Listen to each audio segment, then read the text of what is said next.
Everyone, this is Tim from Your Six Studios. Today in this video I'm going to show you how to delete all your messages on your Android phone.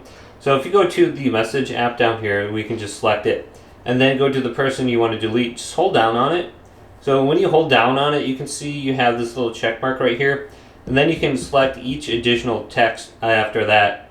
And then once you select all the different text messages, you can go to delete, and then you have the option to delete them permanently off your phone. So there is no option to delete them all at the same time. If you look, we only have this option marked as red or block. So there's nothing that we can do to delete them all at the time, but if we do hold down on it, we can select all the other text messages and then delete them at the same time. So we don't have to go one by one, we just have to tap them and then delete them. But hopefully this video did indeed help you out. If it did, leave a big thumbs up and subscribe to my channel down below.